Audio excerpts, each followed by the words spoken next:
சக்தி போலாம். உனக்கு இந்த வீட்டுல வாழ தகுதி இல்லைன்னா நானும் இந்த வீட்டுல வாழ விரும்பல. ஜோதி போகாத வேலுன்னு சொல்றாங்க.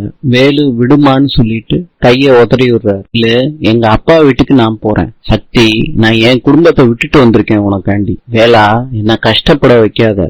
நீயே வேண்டான்னு தானே நான் விலகுனேன். சக்தி, நம்ம ரெண்டு பேரும் புருஷன் பஞ்சாதி, ரெண்டு பேரும் சேர்ந்து வாழ்வோம்னு சொல்லிட்டு சத்தியம் பண்ணி கொடுத்துருக்கோம். தாலி கட்டுற சடங்கே அதுதானே. கல்யாணத்தை மதிக்கிறவ நான் உனக்கு சொல்லி கொடுக்கணுமா? நடந்தாலும் உன் வீட்டுக்கு நான் வராம நீ போனேன்னா உனக்கு மரியாதை இருக்காது. அதே மாதிரிதான் நீ இல்லாம நான் போனேன்னா எனக்கும் மரியாதை இல்ல.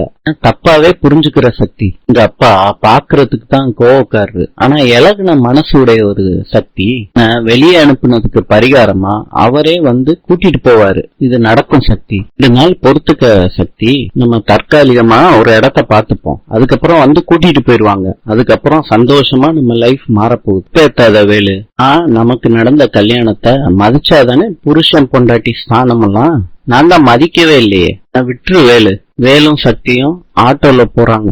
ஜோதி சொல்றாங்க, வேலை எங்க போனான்னு தெரியலையே. அந்த சக்தியாலதான். நீங்க வேலை போக கூடாதுன்னு சொல்லிருக்கலாம்ல.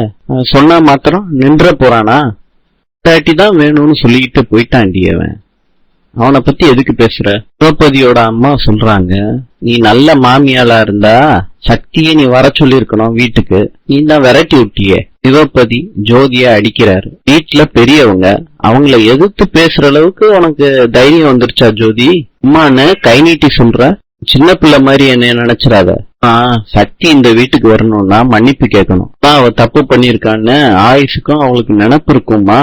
மருமகளுக்கு சலிச்சவளே இல்லம்மா இந்த சக்தி.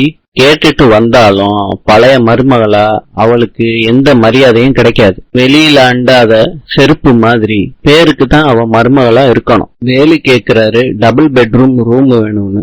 லார்ஜ்ல புக் பண்றவரு எந்த ஸ்டேட்னு கேக்குறாரு. சக்தி வந்து தமிழ்நாடுன்னு சொல்றாங்க. சொல்றாரு, நாங்க புருஷன் பஞ்சாதி, எந்த ஸ்டேட்டா இருந்தா என்ன, ரூம குடியா? மணி நேரத்துக்கு 500 ரூபா. மத்த வசதிக்கெல்லாம் தனித்தனி காசு. எத்தனை மணி நேரம் வேணும்னு சொல்லுங்க ரூமு. என்ன சத்தம் போட்டாலும் வெளியே கேட்கவே கேட்காது. சொல்றாங்க, யாருக்கும் ரூம் கொடுத்துடாதீங்க, நான் வேலை கூட்டிட்டு வந்துடுறேன் அப்படின்னு சொல்லிட்டு போறாங்க. மிட் நைட்ல எங்க தங்க சொல்ற? இந்த ஹோட்டலுக்கே போலாம் வா. சக்தி, நீ நினைக்கிற மாதிரி ஹோட்டல் இது கிடையாது, வேற மாதிரி ஹோட்டல். சக்தி, நான் சொல்றத புரிஞ்சுக்க. இந்த ஹோட்டல் நீ நினைக்கிற மாதிரி ஹோட்டல் கிடையாது. நான் இப்ப தங்கணும். உனக்கு என்ன பயம்? எனக்கெல்லாம் பயம் இல்ல சக்தி சொல்றாரு. பாரியா தாலிய என் பொண்டாட்டியா? ஒரு ட்ரிப் ஏடா கூடமா பேசுனா நான் கருத்துருவேயா? பேசு சார். வேணாம் சார், நானே எழுதிக்கிறேன். இல்ல, 2 பேர் வீட்டுல இருந்தும் துரத்தி இருக்காங்க. அந்த கவலை கொஞ்சமாவது இருக்கா உனக்கு? என்ன யாரும் துரத்தல, உனக்காண்டி நம்ம வெளியே வந்திருக்கோம், அவ்வளவுதான். எதுக்கு கோச்சுக்கிட்டாரோ அது பொய் இல்ல, உண்மையாக்கிருவோம். எகிப்தின் தலைநகரம் கெய்ரோ. நாளை சந்திக்கலாம்.